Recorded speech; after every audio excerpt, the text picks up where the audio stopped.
Welcome students.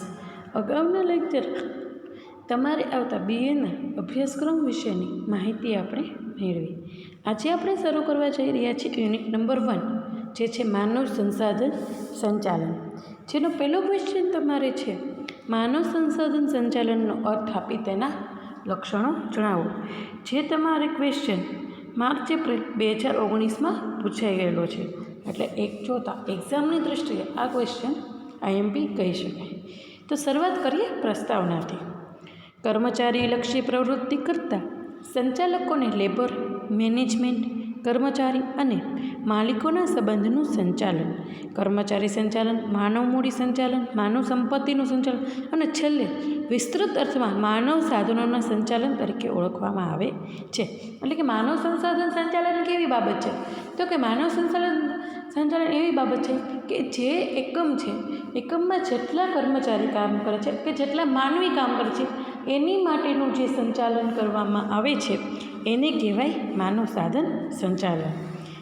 સામાન્ય રીતે માનવ સાધનોમાં કર્મચારીઓની વાત જ રહેલી છે. તેથી કેટલાક નિષ્ણાતો તેને કર્મચારી સંચાલન પણ કહે છે. માનવ સાધન સંચાલનમાં આપણે માનવીની કર્મચારીની જ વાત રહેલી છે. કેમ? તો કેટલાક નિષ્ણાતો એવું પણ કહે છે કે માનવ સંસાધન સંચાલન કે માનવ સાધન સંચાલન એટલે જ કર્મચારી સંચાલન. કેમ? તો કે એમાં કર્મચારીની વાત રહેલી છે એટલા માટે. પછી એવું કહે છે કે વાસ્તવમાં વર્તમાન સંચાલકો કર્મચારીને વિવિધ દ્રષ્ટિએ ધ્યાનમાં લે છે. તેથી તેને માનવ સાધનોના સંચાલન તરીકે પણ ઓળખવામાં આવે છે. એટલે કે અત્યારે હાલના સમયમાં કર્મચારીને વિવિધ દ્રષ્ટિએ સંચાલકો દ્વારા ધ્યાનમાં લેવામાં આવે છે. તેથી તેને માનવ સાધનોના સંચાલન તરીકે પણ ઓળખવામાં આવે છે. હવે છે માનવ સંસાધન અથવા તો માનવ સાધન સંચાલનનો અર્થ. એટલે કે માનવ સાધન સંચાલનનો અર્થ શું કહે? તો કે માનવ સાધન સંચાલનમાં કર્મચારી પ્રાપ્તિથી માંડીને તેનો નિભાવ અને જાળવણી કરવા સુધીના તમામ કાર્યોનો સમાવેશ થાય છે. એટલે કે માનવ સાધન સંચાલન છે એમાં કોનો સમાવેશ થાય? તો કર્મચારીને આપણે એકમમાં મેળવીએ એટલે કે કર્મચારીને નિમણૂક કરી ત્યારથી માંડીને તેને નિભાવવાનો અને તેની જાળવણી કરવા સુધીનો જે કંઈ ખર્ચ થાય છે એનો સમાવેશ માનવ સાધન સંચાલનમાં કરવામાં આવેલો છે. પી સુબ્રાવના મત પ્રમાણે માનવ સાધનોનું સંચાલન એટલે કર્મચારીઓને નોકરીમાં રાખવા, તેના સાધનો વિકસાવવા, કાર્ય અને વ્યવસ્થા તંત્રની જરૂરિયાત પ્રમાણે તેનો ઉપયોગ કરવો, જાળવણી કરવી અને તેમની સેવાનું વળતર આપવું.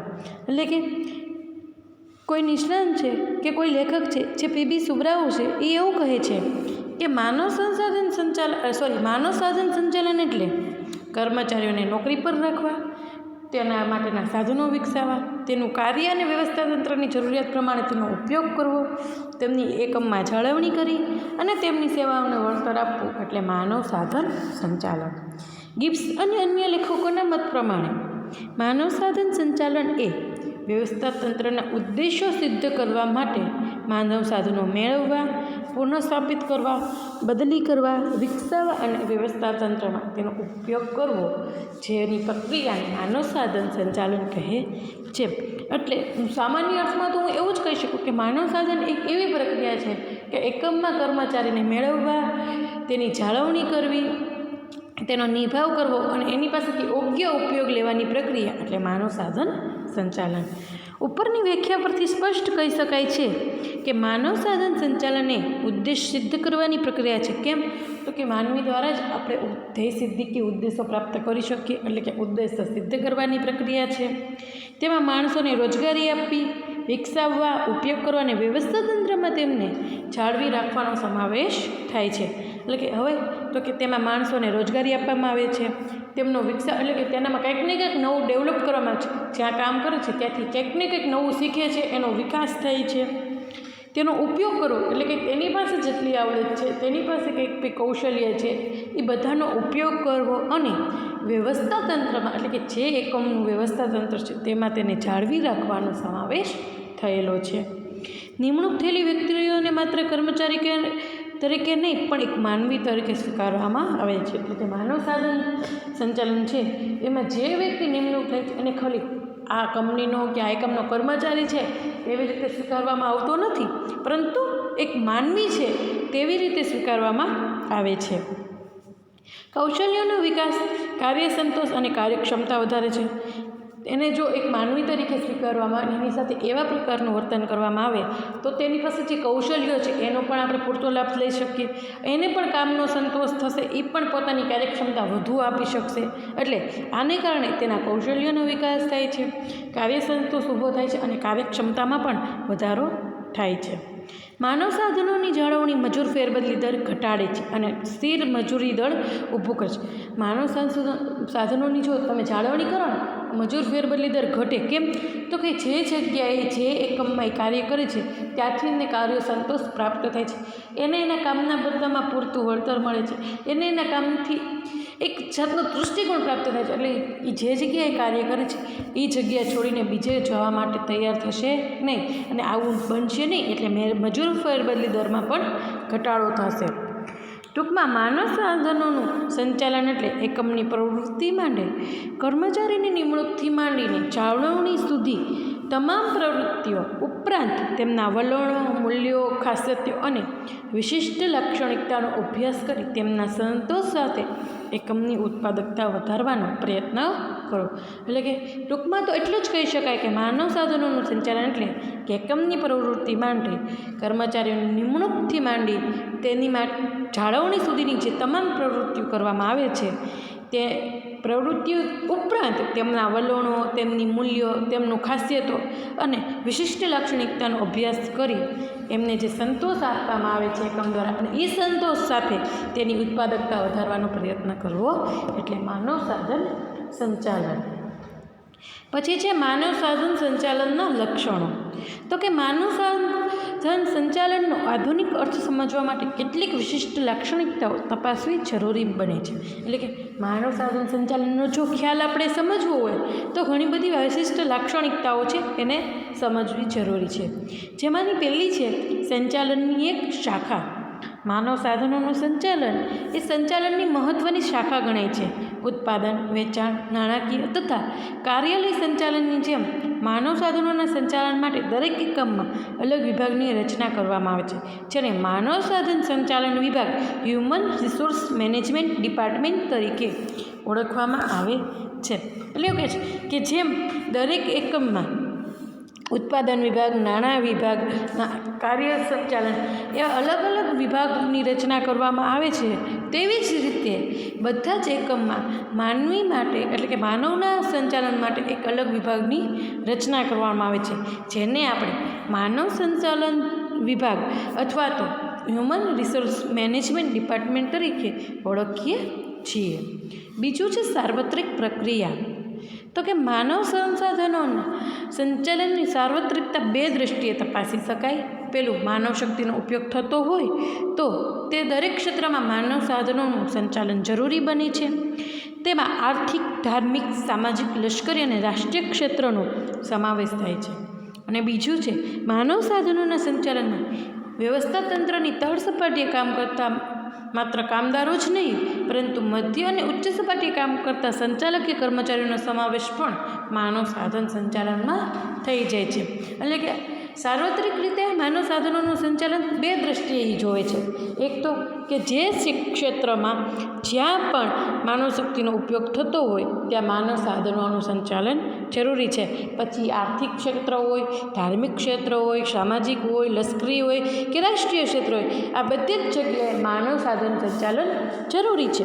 અને બીજું કેવું કે માનવ સાધન સંચાલનમાં ફક્ત વ્યવસ્થા તંત્રની તળ સપાટીએ કાર્ય કરતા કામદારોનો સમાવેશ નથી થતો, પરંતુ મધ્ય અને ઉચ્ચ સપાટીએ પણ જે સંચાલકીય કર્મચારી છે એનો પણ સમાવેશ કરવામાં આવેલો છે. ત્રીજું એવું કે છે વિસ્તૃત ખ્યાલ. માનવ સાધન સંચાલન કર્મચારીને માત્ર કામ પર નિમેલ શારીરિક કે માનસિક શ્રમ કરતી વ્યક્તિ તરીકે પણ વિવિધ લાક્ષણિકતાઓ શક્તિ, મૂલ્ય અને મર્યાદા સાથે માનવ સાધન તરીકે ગણવામાં આવે છે. માનવ સાધન સંચાલન એ કેવો ખ્યાલ છે? તો કે વિસ્તૃત. કેમ?